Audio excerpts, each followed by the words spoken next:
It's time! Começou a aula! Vamos embora! Boa noite, boa noite, boa noite. Vamos lá. Antes de mais nada, se o Hamilton estiver vendo essa gravação, ou estiver aqui em aula, oficialmente eu me desculpo, porque sinceramente, eu acho que fui um pouquinho escroto, eu acho que eu deveria ter tido um pouco mais de empatia, né? Eu dei mole, dei mole, dei mole. Como professor, isso é para a vida profissional da gente, tá, gente?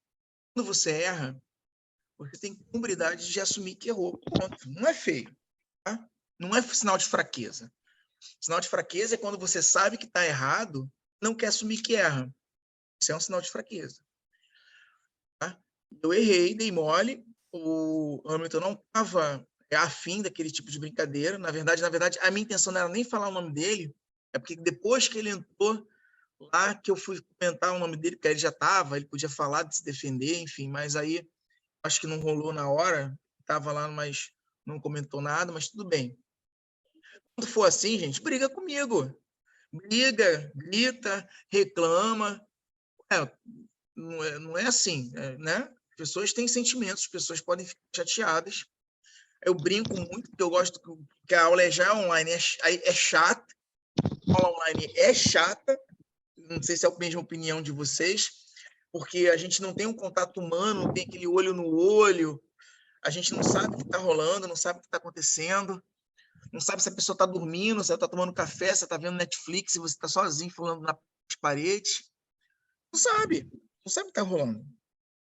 Então a gente tenta brincar, zoar, falar coisas, trazer novidades, puxar o pessoal para poder a aula tornar minimamente dinâmica e aceitável, né?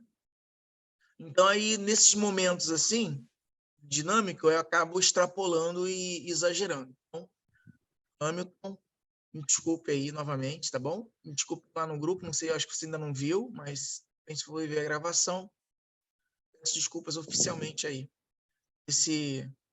Essa falta de empatia da minha parte. Começamos então, termologia. Alguém com o microfone ligado, dá uma desligada aí que tô dando um barulhinho, me dá um barulho mais alto. Eu acabo me distraindo, se puder desligar o microfone, se der, vai me ajudar. Termologia. Termologia, gente, é o estudo não é o estudo da identidade térmica, da temperatura em si. Tá? Termologia é um estudo geral de tudo que a temperatura pode vir a influenciar. Tá? Eu tenho a termometria, a termodinâmica, temos a mecânica dos fluidos para a parte de termodinâmica, tá? Termostática. Então, quando eu falo termologia, eu estou falando de todos os conceitos, ou a maioria dos conceitos que envolvem a temperatura como pano de fundo, como o principal ponto de referência, tá bom? Então, aqui eu tenho três pontos aqui bem destacados, que é a temperatura de um corpo, ela pode ser medida o grau de agitação das moléculas nesse corpo, tá? Ou seja, se algo está quente no sentido de temperatura é maior que a temperatura ao qual você está colocado, né? Tá? Digamos que você está num local que a temperatura é 25 graus. O objeto ele está numa temperatura acima de 25 graus, logo a agitação térmica das moléculas é superior do ambiente ao entorno. Tá bom? Por isso, você consegue identificar essa variação de temperatura. Bom, com relação à energia térmica, a energia térmica é a energia do movimento das moléculas de um corpo. Tá? Quando esse corpo ele sofre algum tipo de agitação molecular, e eu preciso fazer que essa agitação molecular saia do estado fundamental ao qual ele se encontra e vai para um outro estado um pouco mais excitado, eu dizendo que eu tenho energia. Então, energia é um estado de excitação, nesse caso aqui, dos átomos. Estado de excitação, professor. Como assim estado de excitação? O átomo excitável, que coisa mais erótica. Ó, desculpa aí se eu falei erótica, as pessoas se sentiram ofendidas. Mas, continuando. O que acontece? Está excitado, isso... o que é estado de excitação? Quando um estado termodinâmico, um estado térmico, um estado elétrico, um estado mecânico, um estado na física e na engenharia, quando você tem a palavra estado de algo, estado de alguma coisa, significa que existem várias ações ocorrendo naquele objeto, o qual faz com que ele fique naquela fotografia, naquele momento, com aquela característica. Então, quando eu falo o estado termodinâmico, eu estou dizendo que aquele material, quando eu tiro uma foto daquele momento, ele está numa situação de excitação térmica que gera uma energia. E essa energia, transição ou tentativa de equilibrar desesperadamente o ambiente. Ferver uma água. Quando você ferve a água, a sua intenção é fazer com que a água saia do estado de temperatura ambiente e vá para uma temperatura em estado de ebulição. Você faz uma agitação térmica. O calor que é lançado naquela água, tá? Aquele calor nada mais é que energia armazenada. E essa energia armazenada ela pode ser transferida. Tá? Do fogo, né? Pode ser transferida. Então, quando eu transfiro energia, ou seja, de um objeto, de um ponto A para o ponto B, eu digo que se é chamado de calor, o fluxo de calor, o processo de calor. Então, a energia é algo que está armazenado, é um estado físico do material, energeticamente falando, excitação. E aí, quando eu pego essa energia e transfiro ela de um ponto A para o ponto B, por exemplo, do fogo, né, da chama lá do fogo, para a panela e da panela para a água, para ela entrar em estado de ebulição, houve uma transição de transformação de energia. Fogo para a panela, um material metálico, que tem um grau tem características de excitação térmica diferentes que o da água, e que vai transferir essa energia também para a água. Tá? E o que a gente chama de fluxo de energia. Então, a gente sai da energia térmica, que é algo estável, um estado do material, o estado ao qual ele se encontra, de excitação molecular. E aí, quando eu transfiro essa energia, eu chamo essa transferência de calor. E esse calor é o processo de transferência dessa energia térmica de um ponto para o outro. Tá? Obviamente, precisa existir uma diferença de temperatura. Professor, no Alasca eu tenho calor? Tem. Professor, no Polo Sul tem calor? Tem. Dentro da minha geladeira lá, congelar aquela geladeira que não é frost free da vovó, tem calor lá dentro? Tem. Mas como? Se eu boto o bom lá dentro, eu sinto frio. A palavra calor para a gente, na área de engenharia, na engenharia como um todo, principalmente na engenharia mecânica, o conceito de calor não está relacionado a estar quente. Hoje eu estou com calor. Isso é um erro que um engenheiro mecânico não pode cometer num grupo onde existem outros engenheiros. E você vai estar cometendo um erro acadêmico absurdo, porque não existe ter calor. Não existe você estar com calor, por isso está quente. Você pode estar com calor e, na verdade, você pode estar retirando o calor do teu corpo. Ou você pode estar ganhando calor do seu corpo, no seu corpo. Ou o seu corpo está tentando entrar em equilíbrio térmico com o meio.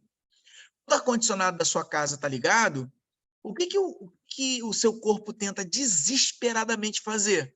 Entrar em equilíbrio com o meio. Quando ele tenta entrar em equilíbrio com o meio, ele começa a gerar calor, gerar energia para poder entrar em equilíbrio, porque o seu corpo precisa ficar desesperadamente com 36,5 graus, seus órgãos internos possam funcionar de maneira satisfatória. Por isso que quando você vai numa academia, uma boa academia, uma academia mesmo assim, tipo, sei lá, não digo Smart Fit, mas Smart Fit pode ser.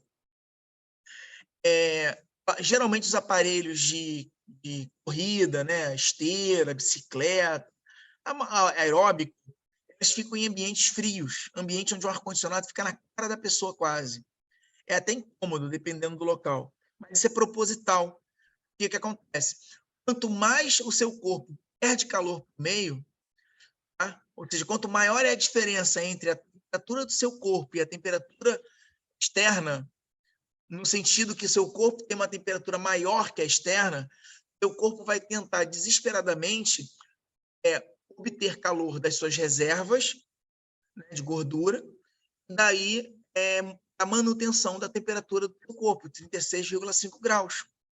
Por isso que nas academias de grande porte, de luxo, ou então as grandes academias, quem não conhece, não sabe o porquê, o motivo pelo qual isso acontece, tá? Os ar-condicionados são, às vezes, a temperatura é bem baixa, bastante baixa, exatamente para que o aluno possa ter, né, está lá treinando, possa ter o máximo rendimento.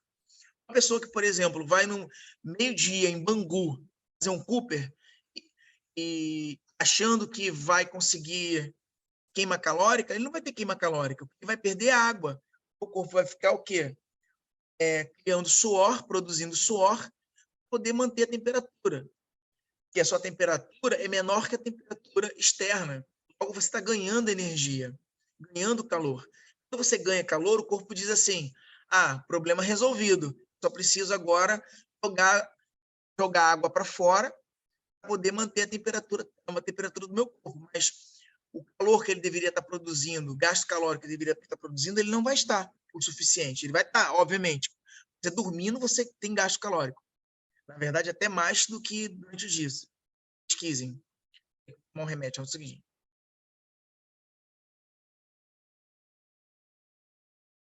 Continuando, desculpa. Tive que tomar um Cilax aqui, estou morrendo de dor. Então, esse é um preâmbulo geral, só para a gente entender, porque isso vai estar em máquinas térmicas, isso vai estar no dia a dia de vocês. E também tirar algumas noções equivocadas, né? Como engenheiro mecânico, você não pode ter, até mesmo porque um engenheiro mecânico ele trabalha muito com máquinas térmicas, trabalha muito com transição de calor, medidas de temperatura, né? Instrumentos de medição de temperatura, como termopar e outros. E aí, alguns erros podem ocorrer até em relatórios, né? Quando você vai preencher um relatório, você pode cometer alguns erros que não são bem vistos. Termometria. Na termometria, há alguns 200, 300 anos atrás, mais ou menos, tá? entre Celsius e Kelvin, posso dizer assim,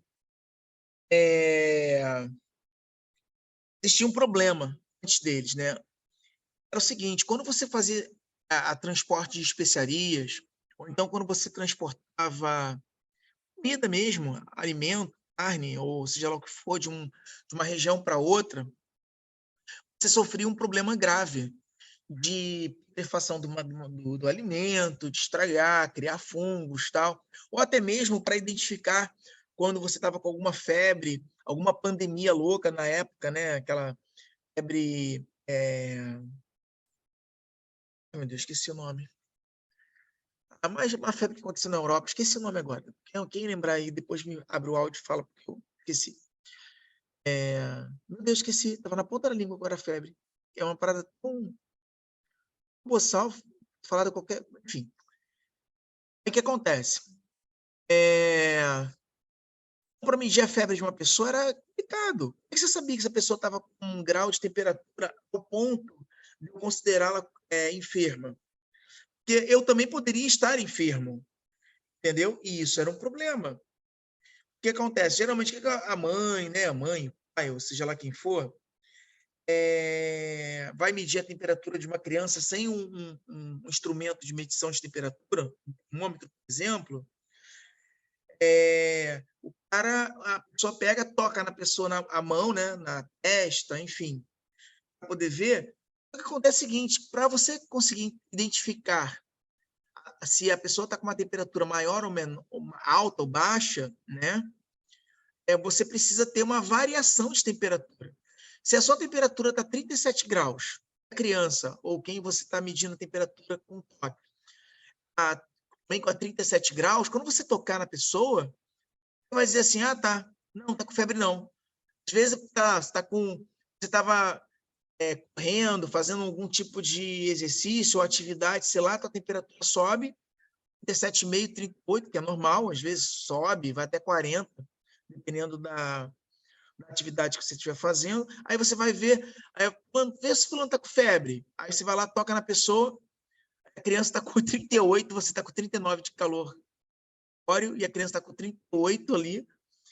Aí você, não, está até gelada. Porque realmente ela vai estar gelada para você. A variação de temperatura, nesse caso, é negativa. Ela vai estar quase 2 graus mais fria que você.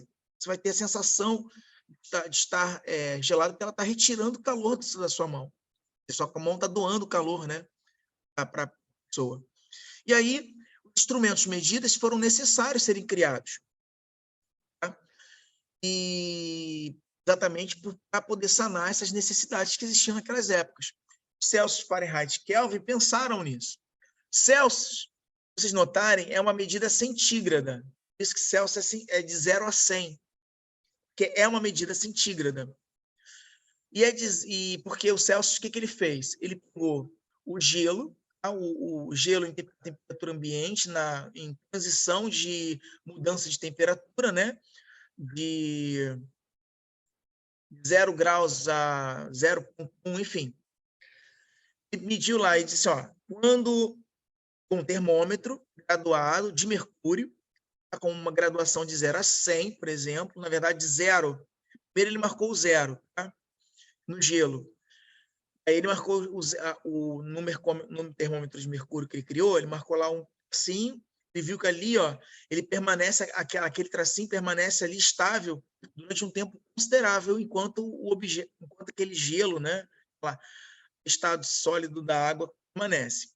E aí, quando ele pegava, botava a água, fervia a água, quando a água começava a entrar em estado de ebulição, o termômetro lá dentro, ele percebeu que o mercúrio ele expandia lá dentro até chegar a uma determinada altura e fixava.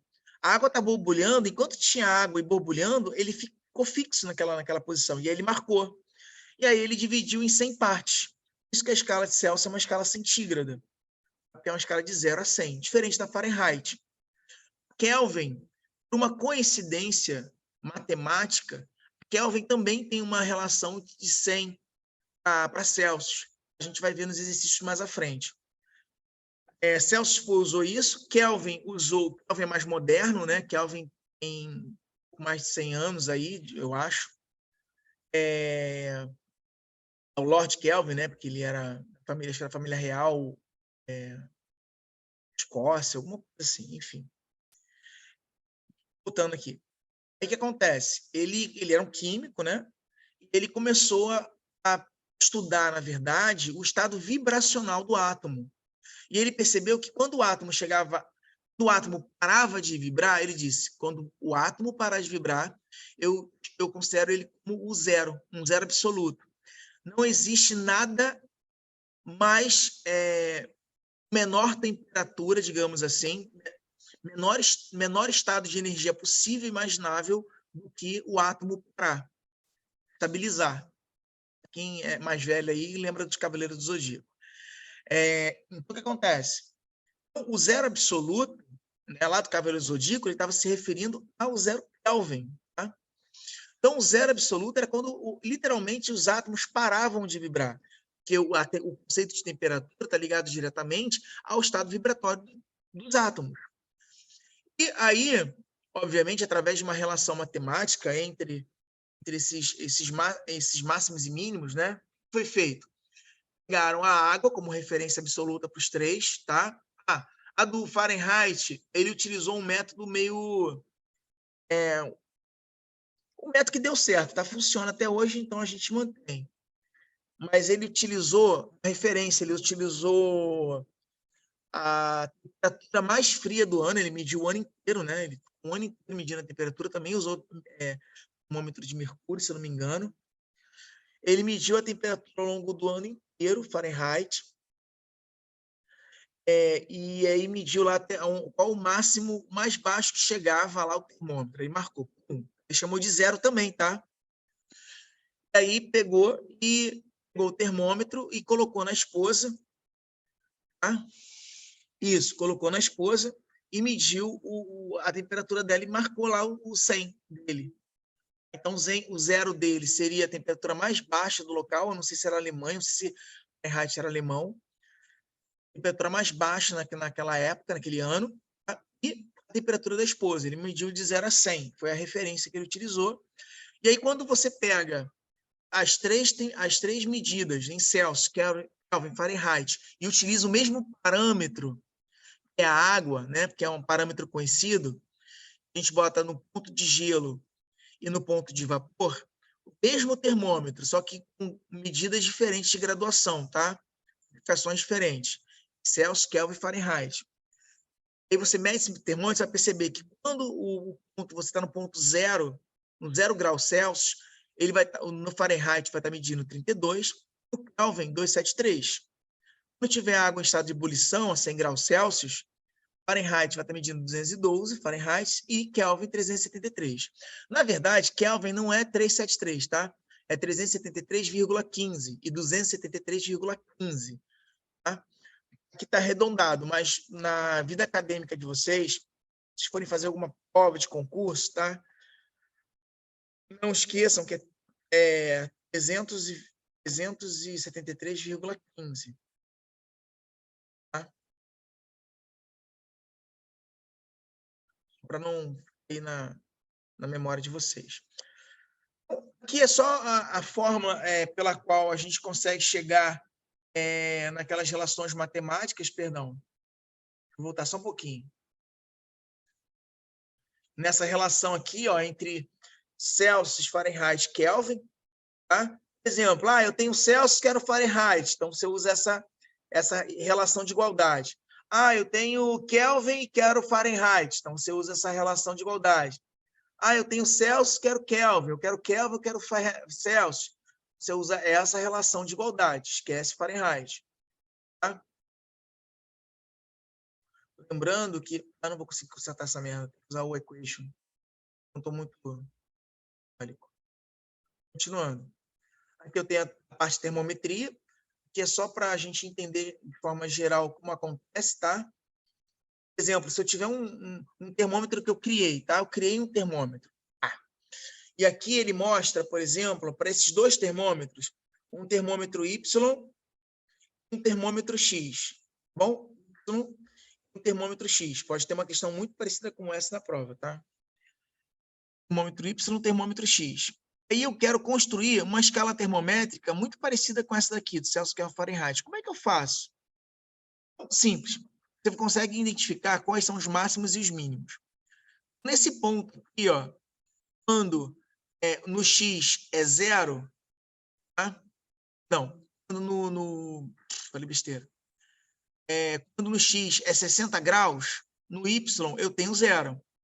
É só seguir a reta. Ó. O Y está aqui e o X é 0. Só vocês olharem aqui, ó, 60x, Y0, plano cartesiano, tá? Matemática. Aqui é a mesma coisa. Nesse ponto aqui, ele está marcando aqui no outro ponto, no ponto A, onde o X é 0, tá? Agora X agora é 0, o Y é menos 40. Ele pega e monta essa escala termométrica aqui, né? Onde ele sabe que quando o X for 60, o Y é 0, e lá embaixo, quando o X for 0, o Y é menos 40. Aí o que ele fez? Ele fez a diferença entre os máximos e mínimos. Ele pegou um valor qualquer aleatório aqui dentro desse intervalo aqui, ó, de 0 a 60, ele chamou de X. Aqui é a mesma coisa, um valor aleatório de entre menos 40 e 0, ele chamou de Y. Aí, obviamente, né, imaginando que os dois estão na mesma altura, significa que existe um valor de X que vai corresponder à mesma altura no valor de Y. Porque é essa a minha relação matemática. Daí que eu parto na minha relação matemática. Faço, então, eu vou pegar x menos 0, vou pegar o do meio menos o de baixo, ó, mínimo, eu chamo de mínimos, tá? Diferença entre os mínimos. X menos 0 é igual a y menos 40. Ó, tá aqui, ó. X menos 0 é igual a y menos 40. Deixa eu só aumentar um pouco mais esse, para ficar mais fácil, para a gente conseguir visualizar. ver aqui.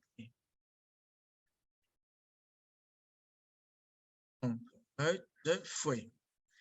É a mesma coisa o y. O máximo, eu pego 60 menos 0, ó, 60 menos 0. Do outro lado, no y, ó, 0 menos menos 40. 0 menos menos 40. E aí eu vou obter algo parecido com isso aqui, ó. X sobre 60 é igual a y mais 40 sobre 40. Aí tu vai olhar, pô, professor, 60 e 40 são divisíveis por 20. Eu posso dividir os dois lados embaixo pelo mesmo valor, não tem problema nenhum. Tá? É uma relação de proporção. Se eu dividir os dois lados embaixo por 20, eu vou chegar num valor mais simples ainda, que é 3 e 2. E aí eu encontro uma relação matemática entre x e y. Tá? Aqui é uma continha já feita, né? Bem simples, só para a gente entender o contexto geral. Tá? Aqui a temperatura média do mês de dezembro na região abrangida pelo PIS, aqui, isso deve ser alguma universidade, 30 graus. Note, ele está dizendo que é a variação da temperatura 30 graus. Essa temperatura medida em escala Kelvin corresponde aproximadamente, e fala de variação. Quando ele falar de variação, tá? Posso fazer como ele fez, ó, a temperatura Celsius, a temperatura média no mês de dezembro. Ah, não, ele falou variação, não, 1000 perdões. É que variação tem um outro cálculo, a gente vai ver mais para frente. Então, o que acontece? Ele já está dizendo que é 30 graus. Ponto. E ele quer em Kelvin. É só, a temperatura em Celsius é igual a temperatura em Kelvin menos 273. Só tinha uma fração embaixo, tinha 5 embaixo dos dois. Lá atrás, ó, você me mostrou. Aqui, ó. Eita, fiz merda aqui. Aqui, ó, tinha 5 embaixo dos dois. Eita, ô Ever. Desce mais um pouquinho. Tá difícil aqui, hein? Tá difícil. Aqui. Tinha 5 aqui, 5 aqui. Pode isso? Não, não pode. Tá? Não pode. Por quê? Eu não preciso, eu posso dividir os 2 por 5.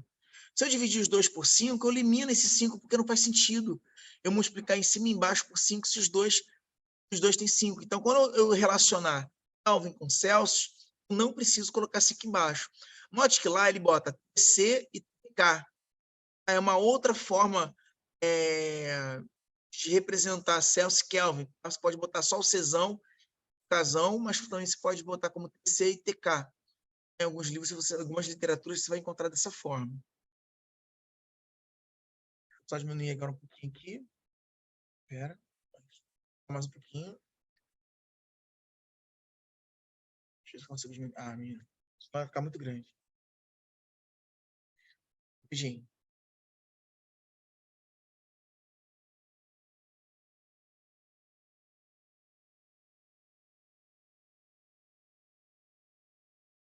Rapidinho. Vamos lá, continuando. Calorimetria. Agora, a gente entendeu a questão de temperatura. Eu não vou me aprofundar, porque a questão de termometria, né?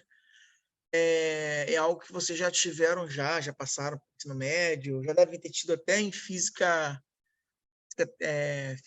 2, eu acho, se eu não me engano. Então, passei direto, só para a gente não perder muito tempo com aquilo ali.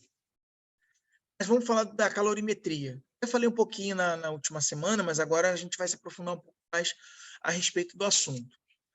A calorimetria é o seguinte, é o calor. O calor ele pode ser transferido. O calor é uma energia que estava lá armazenada, bonitinha, ninguém mexia nela, e aí, de repente, aconteceu algum tipo de excitação, doação ou perda dela, ela precisou equilibrar o sistema, porque na natureza a gente tenta desesperadamente equilibrar, entrar em equilíbrio. Tá? E faz necessário isso. Isso é um fato. Na natureza, a gente sempre tende ao equilíbrio. Sempre, sempre. Tá? Então, vamos lá. Continuando, tem que a quantidade de calor é igual à massa do objeto, vezes o calor específico, vezes a variação da temperatura. Tá? MC até no ensino médio, o pessoal para decorar fala assim, que macete, né? Que macete. E a gente chama esse calor de calor sensível. Professor, por que calor sensível? Conte-me mais. Por que calor sensível? O calor aqui é sensível, gente, porque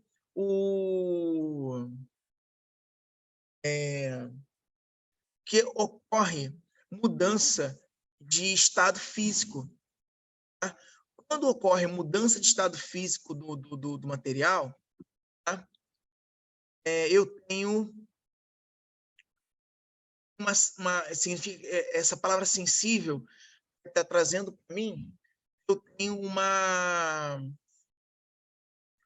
o material, ele é volátil ou fácil de ser alterado fisicamente falando. Então, é como se ele tivesse, por exemplo, no estado sólido e, de repente, eu doei calor ao suficiente para que ele transicionasse do estado sólido para o estado líquido. Tá? Então, com essa transição, essa mudança sensível do estado fundamental, tá? Eu chamo de calor sensível. O calor latente, que a gente vai ver mais à frente, vou falar um pouquinho mais dele, não tem mudança de estado. Tá? Não existe mudança de estado. Vocês vão ver por quê. Por mais que ocorra, como é que eu posso dizer? Eu estou explicando calor sensível, estava explicando calor latente. Ai, e aqui era calor sensível. Desculpa que eu estou morrendo de dor de cabeça. Vocês não fazem ideia. Eu acho que está vindo um resfriado do cacete para minha vida agora. Enfim, desculpa, apaga tudo que eu falei. Desculpa, gente, perdão. O calor, principalmente quem deve estar lendo, de repente está lendo o PowerPoint aqui, a apresentação, deve estar assim, mas está escrito ali outra coisa, ele é maluco. Porra. Sim, eu sou maluco. Continuando, gente. Não. Calor latente não tem mudança de estado físico. Perdão. Olha de novo. O calor sensível. Eu estava falando a palavra sensível e usando para latente. O calor sensível não tem mudança de estado físico. Tá? Eu posso ter gelo a menos 2 graus, gelo a menos 50 graus, gelo a menos 273 graus. Então, eu paro aí, porque menos de 273 graus é impossível, porque a gente está no zero absoluto. Graus Celsius, né? Ok. Agora que eu corrigi tudo, peço desculpas. Se for assim, gente, se alguém estiver vendo que eu estou dando uma viajada, dá um grito, tá? Professor, tem certeza que é isso? Opa, vamos lá. Então, o calor sensível, ele é sensível a mudanças de estado físico. Nesse caso aqui, ele mantém, ele vai, ocorre a variação de temperatura, contudo, entretanto, o estado físico dele permanece. O calor latente, ele não é sensível, tá? A manutenção do estado físico. O calor latente, ele altera, o material, ele mantém uma temperatura constante, contudo, ele muda seu estado físico exatamente naquele momento, naquela troca. Tá? Vou falar um pouquinho mais à frente, para não ficar muito redundante. Vamos lá. Continuando. O calor específico é dado em cal por grama grau Celsius, que é aquele Czinho. Esse Czinho aqui é chamado de calor específico. Tá? É a quantidade de calor ou a quantidade de calorias necessárias, né, que 1 grama de uma certa substância aumente 1 grau Celsius. Tá? Aqui, ó, o que é caloria ou cal, né? Que é a quantidade de calor. Caloria, o cal, é a quantidade de energia necessária para que 1 grama de água sofra um aquecimento para uma variação aí de quase de 1 grau de temperatura. Tá? Vamos aqui, dar uma viajadinha. Ai, que mole que eu dei, cara. Agora sim, calor latente. Antecipando aqui o calor latente naquela hora. Bom, agora produz a mudança de estado sem variar a temperatura. Bom, é um fato. Tá? Muda o estado físico do material, mas ele não muda a temperatura. Ok? Por exemplo, eu tenho gelo derretendo. Se eu tiver um copo com gelo, ali estiver em equilíbrio, aí eu botar um termômetro ali, quando tiver gelo dentro daquele copo, a temperatura vai continuar a 0 graus, a pressão atmosférica, né, ao nível do mar. Então, quando tiver ali um grãozinho de gelo, ainda está gelo, a água está ao mesmo tempo está no estado sólido e também se encontra no estado líquido, naquele mesmo momento em equilíbrio, tá? Ele está no seu momento latente, ou seja, na iminência de mudança de estado físico. E aí, só depois, quando a última parte, o último pedacinho, o último grão de gelo se desfaz, você vai perceber com um termômetro sensível que você já começa a perceber a variação, a mudança de temperatura dentro daquele sistema. Okay? Continuando. O calor latente é dado em cal por grama, tá? E é a quantidade de calorias necessárias para que uma grama, uma substância mude de estado físico. É uma relação matemática. Bom, o calor latente da fusão da água, 80 cal por grama, aquele L. Tá? Isso significa que é necessário 160 calorias de calor para que 2 gramas de gelo torne-se água, ou 80 calorias para 1 grama de gelo, também dá na mesma. Tá? A capacidade térmica ou calorífica do material, capacidade térmica, massa vezes calor específico. Capacidade térmica é a capacidade que o material tem de armazenar energia, ou energia térmica. Exemplo, o grãozinho de areia. Está lá na praia, de repente você pisa no grão de areia, na areia da praia, sei lá, 10 horas da manhã, e sol piscando lá, um sol para cada ser humano na praia, louca, assim, de arrepiar tudo. Explosão. Então, aí você tem aquele calor, e você bota na areia da praia, se você não tem aquele grosso, né, até um casco, um pé fininho, o do professor aqui, que é um sensível, não é latente. Então, o que acontece? Quando bota lá o pezinho lá na areia, a areia consome como o fogo do inferno o pé dele, às 10 horas da manhã. Aí tu fala, aí corre para a água tá gelada. Parece que você foi para o Alasca, do nada. Foi do inferno ao Alasca, do nada. Em segundos. Aí tu fala, meu Deus do céu, como pode? É o mesmo sol aquecendo os mesmos elementos, que os dois não se encontram à mesma temperatura. Simples, jovens padawans. É porque existe o calor específico do material. Então, de acordo com a relação entre massa e calor específico, você tem a capacidade daquele material armazenar energia térmica. O grãozinho de areia, ele não consegue armazenar. De repente, o calor específico do grãozinho de areia pode ser até alto em relação à da água, mas a massa dele é muito pequenininha. Se a massa do grãozinho de areia é muito pequenininha, logo que os raios solares batem naquele grãozinho de areia, automaticamente, o que acontece? Vamos lá, ele aquece, ele já está à temperatura ao qual está sendo irradiada para aquele ambiente. Sei lá, se a temperatura está 40 graus, 44 graus, aquele grão de areia ele vai estar com essa temperatura, 40, 44 graus. Doutora, entretanto, quando você vai no mar, a massa de água, por mais que de repente o calor específico da água seja muito menor do que da areia, a massa de água é absurdamente enorme, chega a ser ridículo comparar um grão de areia com o mar. Então, obviamente, o Sol demora um tempo muito maior para poder doar calor para a água do mar, para que ele possa armazenar o suficiente de calor ali. que você consiga sentir essa temperatura um pouco maior, ou próxima à temperatura do seu corpo. Tanto que à noite, né, quando chega lá para as 6, 8 horas da noite, 6, 7 horas, tá? O mar já está morninho, a água não está quente, a água está meio morna. Tá?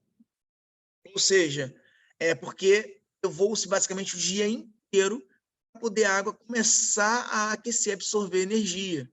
Aí tem todo aquele efeito de monções, né, de manhã, a questão de convecção do vento, né, do vento que vai para o litoral, o vento que sai do litoral, exatamente por causa dessa diferença de temperatura que existe entre o mar e a areia.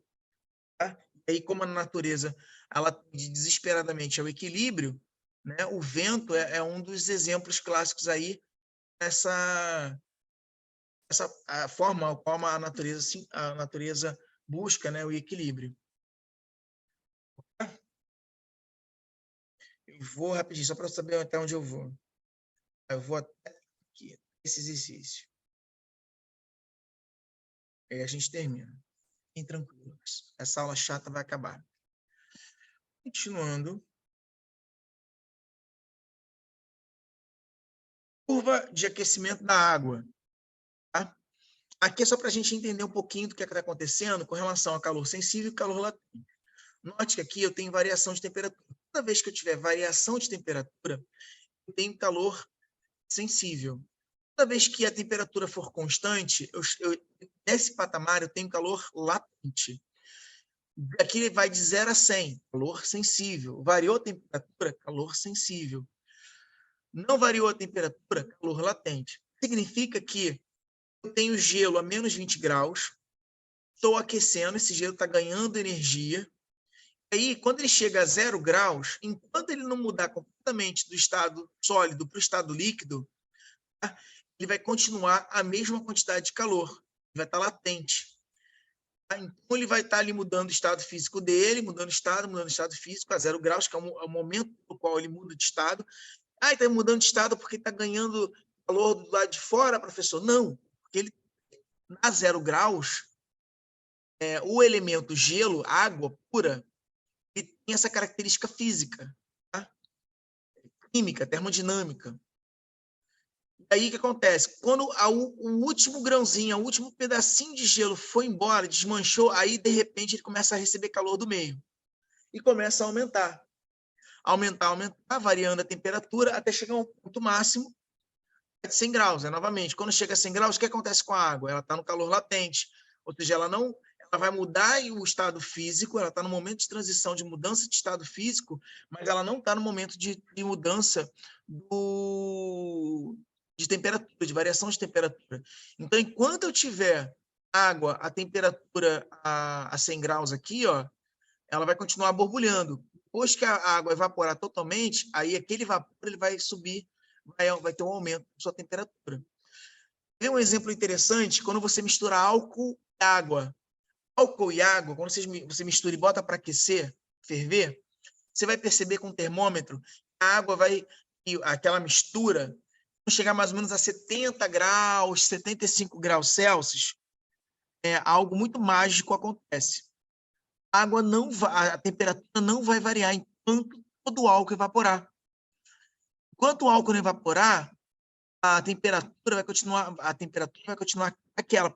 Estou aquecendo, estou botando lá no fogo do inferno, lá está aquecendo o negócio, mas ele não vai sair de 70 enquanto tiver álcool. A temperatura, o calor latente, ocorre a 70 graus no álcool.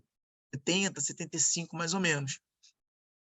E aí, só depois que a última gotinha de álcool evapora, que aí você percebe que a água começa, a temperatura começa a variar. Aí começa a 70, 72, 73, aí você já sabe que você só tem água ali. Isso que acontece nas destilarias, né? Nas destilarias para produção de álcool, produção de etanol, a produção de gás, produção de petróleo, né? Quando pega o petróleo, faz lá na usina de petróleo, e eles fazem... No Brasil, acho que não tem, não. Acho que no Brasil a gente não faz esse manufaturamento, não. Não me lembro. Se alguém souber, depois me fala. que aí pega o petróleo, divide em várias seções, né, através de aquecimento, né, de calor, e aí, através de cada seção, você tem um tipo de combustível ou material que você consegue coletar a partir do petróleo, da combustão do petróleo, né, do aquecimento do petróleo. Aí você tem gás, você tem diesel, diesel não, falei besteira, diesel é orgânico, de outras vem de material orgânico. Petróleo também é orgânico, mas é vegetal, diesel é vegetal. Você tem gasolina, enfim, e vários outros subprodutos derivados do petróleo, através exatamente desse processo que eu estou falando para vocês. Aqui um outro exemplo, curva de resfriamento, 110 graus, mesma coisa, mesmo caminho. Ó, lá de 110 graus ela está esfriando, é vapor. Enquanto tiver vapor, ele não vai sair de 100 graus. Enquanto tiver... Tá tendo líquido aqui? Tô gerando líquido. Mas enquanto tiver vapor, não vai sair de 100 graus. Agora estou vindo do vapor, tá?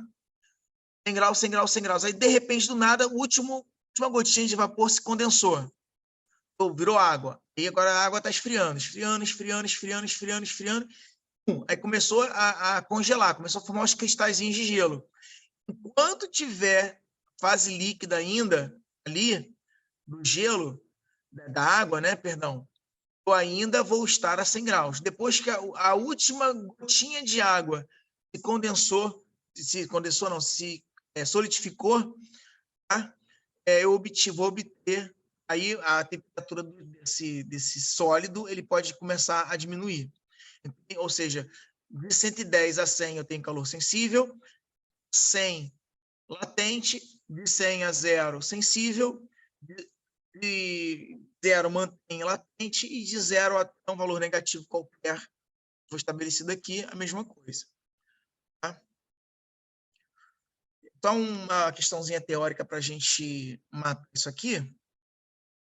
Na semana que vem a gente continua fazendo as outras questõezinhas teóricas, tá? Para não estender, porque eu sei que a aula rende muito assim, e nem todo mundo tem paciência para acompanhar até o final. Chega um momento que já fica cansativo. Vamos lá. Quantas pessoas aqui? Nem sei quantas pessoas tem nesse... Olha, temos uma quantidade absurda de 8 pessoas assistindo. Muito bom, Ever. Muito bom. É bom mesmo, será? Vamos embora. Continuando. Então, para terminar, eu quero, se a prova fosse presencial e todo mundo tivesse se dado mal, tinha 40 seres humanos, que tinha gente até com filho, cachorro, papagaio e periquito assistindo a aula. Então, o problema é confiança demais. Mas eu agradeço aqueles, obviamente, que estão assistindo. Obviamente, que estão, né, usando o tempo real da aula para fazer o que tem que ser feito, que é assistir a aula. Tirar dúvida, né, que é o momento que a gente tem. Porque depois você só tem uma gravação. Na gravação você não tem como tirar dúvida. Ó, massas iguais de água e álcool. Acabou de... Sacanagem, acabei de dar a resposta lá quando eu cliquei. Mas tudo bem, vamos lá. Massas iguais de água e álcool necessitam receber quantidades diferentes de energia na forma de calor, para sofrer a mesma variação de temperatura. A propriedade das substâncias que caracteriza esse fenômeno é calor específico. O calor específico é a quantidade de calor necessária que é dada a uma massa de certa substância que varia a temperatura em uma unidade. Lembra que eu falei? Você aquece o álcool e a água, vai aquecendo, está calor sensível. Estão aquecendo. Só que vai chegar um determinado momento que um vai ter latente, que é o álcool, a 70 graus. E a água vai estagnar, a água não vai conseguir subir a temperatura, enquanto o latente não foi embora. Então, nesse caso aqui, para que ocorra variação de temperatura, que é a pegadinha aqui, ó, variação de temperatura, o calor que eu vou ter é calor específico. Tá? Professor, não é calor sensível? Olha a pergunta dele. Massas iguais. O calor sensível e calor latente, tá, são transferências de energia. Calor sensível e calor latente é transferência de energia.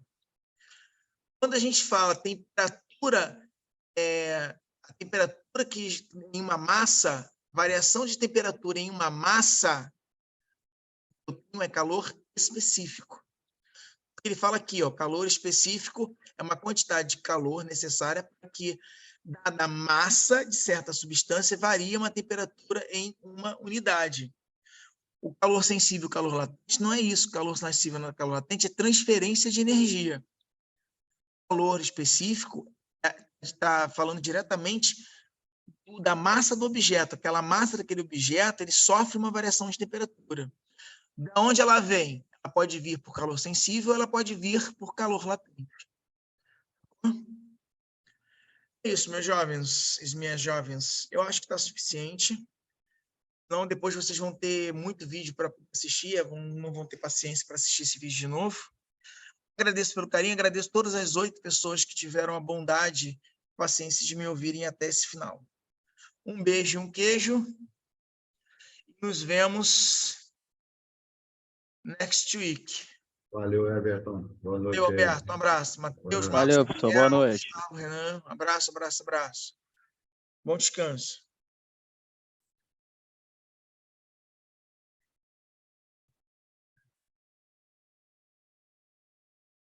Valeu.